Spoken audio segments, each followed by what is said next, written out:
I want to talk about Wagner's opera, Die Meistersinger von Nuremburg, and the role of tradition within it. Firstly, tradition protects much of what is good in art. This is exemplified in Saxe's final speech to Walter and the people of Nuremberg. When Walter rejects the honour of master, he tells Walter not to scorn masters, for they praise him as a poet and his art. The importance of the masters is the fact that they kept true and genuine the importance of tradition and art in spite of the aristocracy failing in their duty.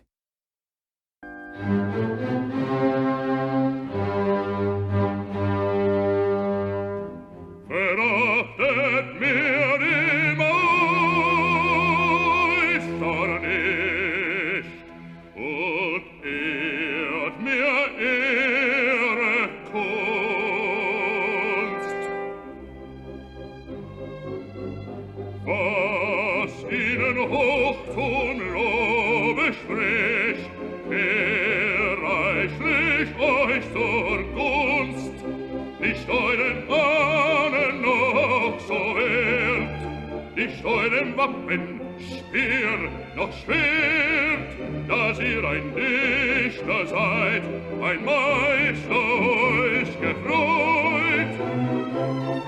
Wenn dann für euer höchstes Glück, drum denkt mir dann hieran zurück, wie kann die Kunst wohl unwert sein?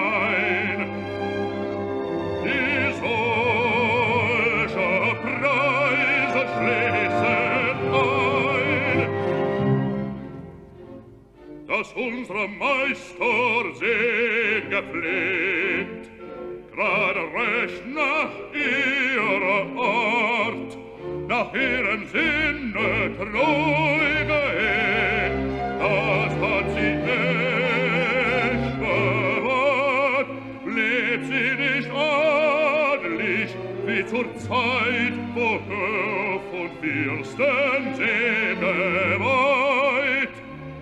Im Drang der schlimmen Jahr blieb sie noch deutsch und wahr. Und wer sie alles nicht geglückt, als sie wo alles trägt und drückt, ihr seht, wie hoch sie bleibt in Ehr. Was wollt ihr von den Meistern mehr?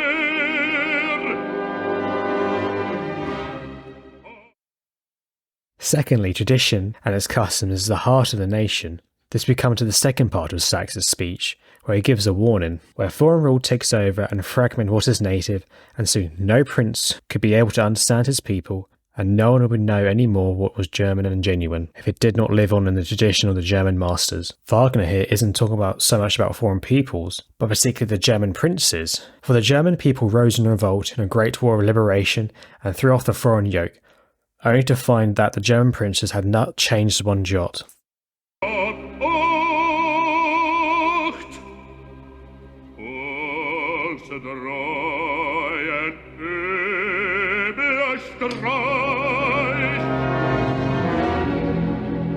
Zerfällt erst deutsches Volk und Reich in falscher, welcher Majestät kein Fürst bald mehr sein Volk versteht.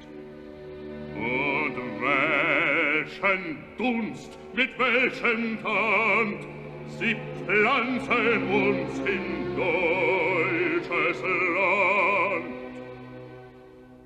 Was deutsch und echt wüsst keiner mehr, lebt nicht in deutscher Meister-Ehr.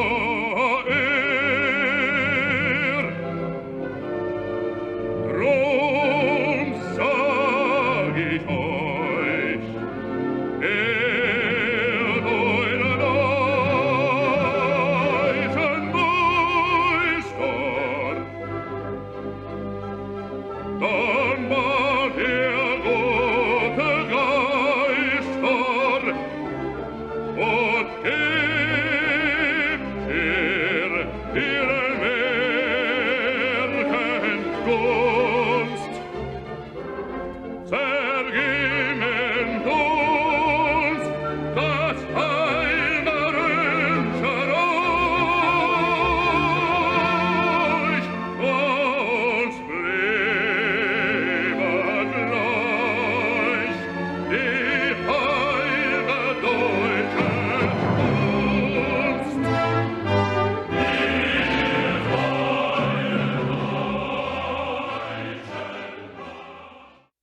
My third point is that those that came before you also faced the same difficulties in life and in creating their art, so by turning to the tradition, we may be able to find answers to our aesthetic problems. Die Meistersinger lernt bei Zeiten, dass sie treulich euch geleiten und helfen wollen bewahren, was in den Jugendjahren mit vollem Prävalenz und Lebe euch unbewusst ins Herz gelegt, dass ihr das unverloren hält. Stehen Sie nun in so hohem Ruf, wer war es, der die Riegel schuf? Das waren hochbedürfte Meister von lebensüberdrängte Geister in ihrer netten Wildnis. Sie schufen sich ein Bildnis, das ihnen bliebe, den Jugendliebe, ein Andenken klar und fest, dran sich der Lenz erkennen lässt. Doch wem der Lenz schon lang entronnen, wie wird er heim im Bild gewonnen?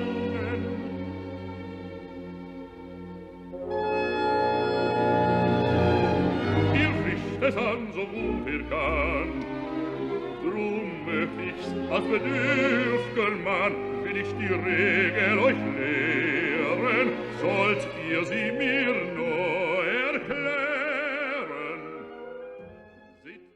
Later on in this act, there is a famous quintet scene. Now, if anyone who knows the writings of Wagner, especially opera and drama, they would recall he wrote against set pieces and writing for multiple voices at one time. But if you look throughout this opera, he has loads of them, especially at the endings of each act, which would rival any French grand opera. Why would he do this? Why would he go against what he's written beforehand? How does one continue and rejuvenate a tradition? By desire and an aesthetic need. For Walter, his desire was Eva, and his need was to woo her and marry her via his music. For Wagner, it was Matilda Wesendonck, and it was that desire and the need to represent this desire which led to his opera Tristan and Isolde. In this opera is the conflict between old and new, order and disorder, and representing 16th century Nuremburg. A great example of this conflict and resolution appears in the prelude to the work, which is written before any other music.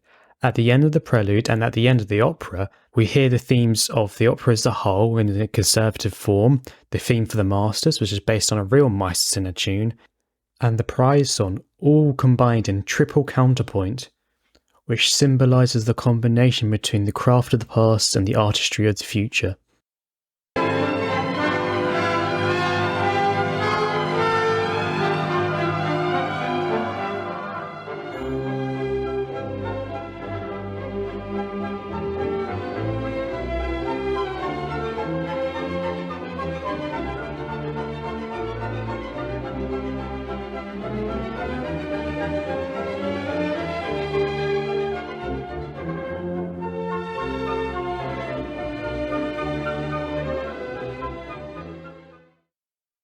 For the past in Nuremberg, Wagner studied old German chorales and folk song in preparation, and also using an older style combined with his more romantic style. Old and new are fused also in the musical language. The work's predominant diatonicism has an archaic tendency, largely as a result of the penchant for secondary triads with their modal flavour. If this challenge to the traditional tonic-dominant hierarchy is a musical metaphor for Die Meistersinger's nostalgic retrospection, it is at the same time a means of rejuvenating tonality. A secondary dominant is used since the Baroque to enrich harmony and to add tension and resolution within the musical phrase. This was perfected by Bach, expanded by Beethoven, and pushed to the extreme of Wagner when he resolves his tensions into tensions and avoided them, delaying them in order to push forward this desire. In fact, in this opera in particular, Wagner's use of the dominant seventh is most unique and varied. In fact, this doesn't destabilise tonality like in Tristan. Instead, it offers more sounds and experiences within tonality.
Not only does Wagner invoke Nuremberg by adding a modal flavour to his music, he also associates a leitmotif to Nuremberg as well. This comes ahead to an impassioned moment during the Wahn monologue, which Sachs reflects fondly on his city.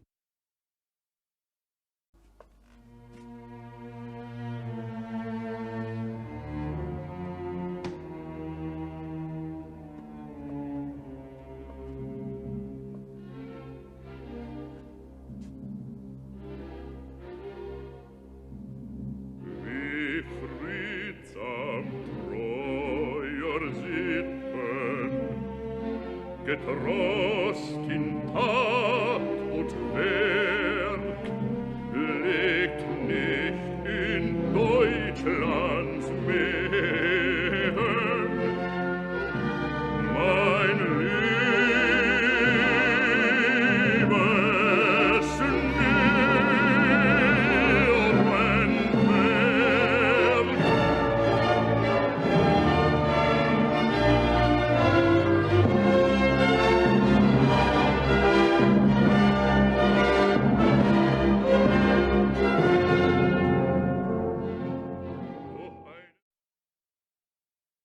I want to mention now the allegory which is associated with his work. In the third act, David says to Sachs that today, St. John's Eve, is his name day, thus putting the comparison between him and St. John the Baptist in our minds. With the work starting with a Lutheran hymn, the reference to Eve of the garden in Act 2 puts together a connection between her and Ava, and finally the baptism scene in Act 3, we get a sense of this allegorical nature. I want to add too that Beckmesser, taking a more charitable approach, represents the Pharisees, law without spirit, and Volta, which represents a spirit without law. With Sachs' teaching, Volta perfects his desire into art, and this art we could say represents Christ. Die Meistersinger is truly a great work. It can serve as a model for artists who want to continue the tradition and not merely pursue what is new and original. For in the end, what is old and new is meaningless. We must pursue what is eternal, not ephemeral.